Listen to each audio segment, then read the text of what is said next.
Mr. President. The Democratic leader. Mr. President, are we in a quorum call? The Senate is in a quorum call. I ask unanimous consent the quorum be dispensed with. Without objection. Now, Mr. President, as we continue the review of the nomination of Brett Kavanaugh to the Supreme Court, let's recap what we already know about the judge. Judge Kavanaugh's judicial opinions reveal a man skeptical about our health care law, reproductive rights, contraceptive coverage, and the basic powers and independence of federal agencies. His public speeches and writings reveal a man with a nearly unbounded, almost monarchical view of executive power, and yet an incredibly limited interpretation of executive accountability. Those beliefs are profoundly troubling at any moment in time, but they're particularly troubling at this moment in time as the President of the United States routinely belittles the rule of law and as his lawyers pronounce that they'll fight a duly authorized subpoena, a subpoena that has been obeyed in the past by previous presidents. And, Mr. President, there's still much about Judge Kavanaugh that we don't know because Senate Republicans have engaged in a blatant, historic obstruction of a large portion of his record. First, Chairman Grassley broke with tradition and fired off a one-sided partisan request for documents. Senator Feinstein is known as the most reasonable of members. And if she couldn't join with Senator Grassley in a request for documents, clearly it indicates how biased that request was. Chairman Grassley unilaterally declared the papers from Judge Kavanaugh's time as staff secretary irrelevant, even though those documents constitute the bulk of Judge Kavanaugh's record. And he himself, Judge Kavanaugh himself, has said that those years were among the most instructive as to his work as a judge. Then it was revealed further. They keep chipping away at what we're allowed to see, what the American public's allowed to see about Judge Kavanaugh. So then it was revealed that a small percentage of the documents we will receive is being pre-screened by a political operative named Bill Burke, a longtime Republican lawyer and former deputy to Brett Kavanaugh, a man who has counted among his clients Steve Bannon, Reince Priebus, Don McGahn. This man is hardly a fount of impartiality. He's a partisan. Mr. Burke also refuses to provide us with a log of the documents that he has withheld. Why are you withholding this one but not this one? No one's going to know. Could it be that some of the information that's being withheld would be embarrassing to Judge Kavanaugh, or at the very least harmful to his quest to become a Supreme Court justice? Possibly. But the American people have a right to know. We've been denied the opportunity to evaluate whether the documents are being withheld for legitimate or self-interested purposes by a lawyer who is clearly a partisan. That's two layers of obfuscation already. First, we're not allowed to see the most important documents of Judge Kavanaugh's time as secretary. Second, of the counsel documents, which is a small percentage of his total documents, those are being pre-screened by a Republican lawyer, not an impartial observer, who tells us which ones we can have and which ones we can't without giving us any reason as to why one is okay and one isn't. Now, to make matters worse, Chairman Grassley has added a third level of withholding documents. He's declared that 1/3 of the small, pre-screened universe of documents, only from the counsel's office, only pre-screened by Burke, that wasn't good enough to people who want to avoid Judge Kavanaugh's record coming out in full.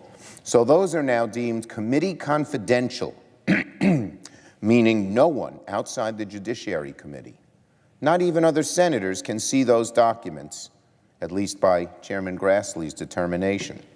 It's outrageous. Now, Chairman Grassley is usually a fair-minded man. I enjoyed working with him on many issues. We're the two Charles E's of the Senate. We carry, for instance, rural hospital legislation all the time. and help our rural hospitals. But when it comes to this area, Chairman Grassley's actions are manifestly unfair, not typical of his character. I understand the pressures he's under, but that doesn't forgive the result. Withholding documents from the Senate and the American people under the bogus label of committee confidential is a dark development for the Senate. Committee confidential, by the way, means that senators on the Judiciary Committee can see the documents, but they can't tell anyone about it. Not their fellow senators, not the American people. Why shouldn't the American people see them? So there are key issues here that we need to understand better. On Friday, 3 of my colleagues raised questions about Judge Kavanaugh's truthfulness regarding testimony he gave about the Bush administration's post-9/11 terrorism policies in 2006. We need to understand the issue better. And we also need to know what he thought about the Bush administration's efforts on warrantless wiretapping, efforts to curtail reproductive rights, and more.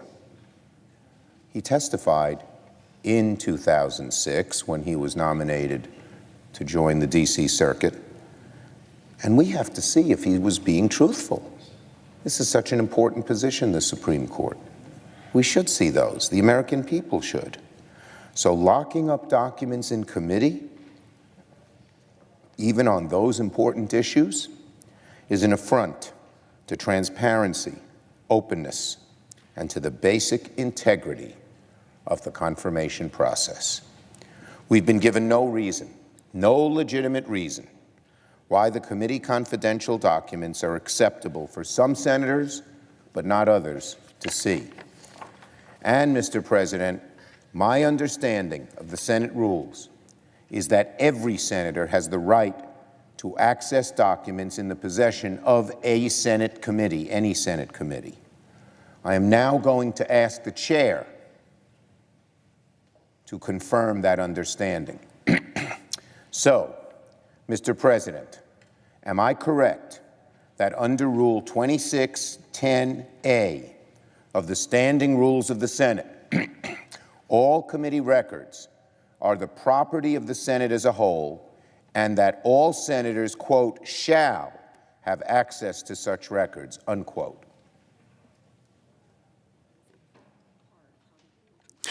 That is, in fact, in part, how the rule reads. Thank you. And the word says shall have access to those records. Is there anything that undoes those words in the rules? Could the senator restate the question? Yes. I just asked if under the rules, all committee Senate records are the property of the Senate as a whole, and that all senators shall have access to those records, shall have access. And the presiding officer said, yes, those are in part the rules. Of course, that's not all the rules. Is there anything that the presiding officer knows in the rules that would undercut that ruling in the Senate rules? Rule 10A reads as follows.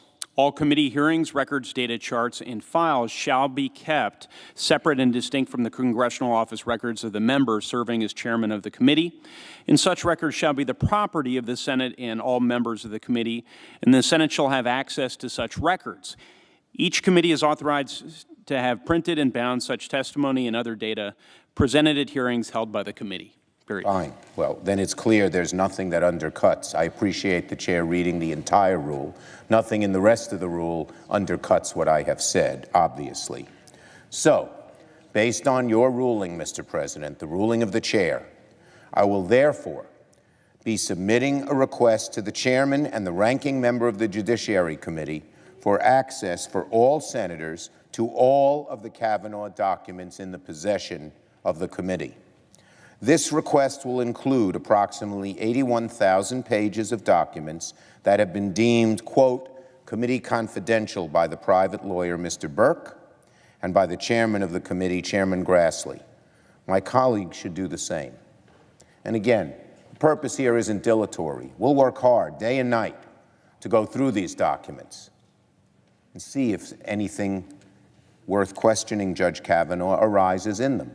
but we certainly have that right by the rules of the Senate, and I'm glad the chair so interpreted it. Now, this is not just about rules, Mr. President, or about having more reading material. This is about the Senate, and by extension, the American people, understanding the stakes and consequences of elevating Judge Kavanaugh to a lifetime appointment on our nation's highest court. This is about our constitutional duty to advise and consent on a Supreme Court nominee. Senators cannot do that in an informed manner without fair and full access to a nominee's record. And of course, the Constitution assigns this duty to the senators on behalf of the American people. Without access to the nominee's record, the American people will be in the dark. That is unacceptable. Finally, on another matter, and I see that my colleague from Vermont, who incidentally is doing an excellent job on the appropriations bills, which I believe he will want to discuss, is waiting. But one more matter. Last week, the Trump administration announced that it was revoking the security and clearance of a former director of the CIA. The action was taken not after a thorough review of the security clearance process. It did not affect a new policy. The revocation of the former CIA director's security clearance was a gratuitous act of political retribution, taken out of spite and malice, sometimes, unfortunately, attributes the president shows. It was an attempt to silence critics of the president, something the president regularly tries to do, usually unsuccessfully. My Republican colleague, Senator Corker, said this in July about the possibility of the president, President Trump, revoking security clearances. Quote, this is Republican Senator Bob Corker, a well-respected man in America. He said, quote, when you're going to start taking retribution against people who are your political enemies, that's the kind of thing that happens in Venezuela. It's a banana republic kind of thing, unquote. Senator Corker is right. The abuse of the powers of public office to silence critics, punish political enemies, is exactly what goes on in dictatorships, in banana republics, and we are not one of those. Thank God. Then we found out on Saturday, the president is openly considering reaching into the Justice Department to revoke security clearance of current career professionals who worked. This professional, the president mentioned, works drug cases, anti-gang cases, based solely on rumors and innuendo spread by the chairman of the House Intelligence Committee, hardly a credible source, and spurious other sources. Revoking the clearance of current Justice Department officials without cause is so far out of bounds for what can be considered the proper use of presidential power that it is appalling. And the words of Senator Corker are even more strongly felt. What's next? Will President Trump decide to revoke the security clearance of everyone working for Special Counsel Mueller because he thinks it's in his craven political interest? There's enormous potential for gross abuse of presidential power. Congress, on a bipartisan basis, ought to make sure that the president does not politicize the security clearance policy. Revoking a security clearance is a decision that should be done for national security reasons and national security reasons alone. I yield the floor.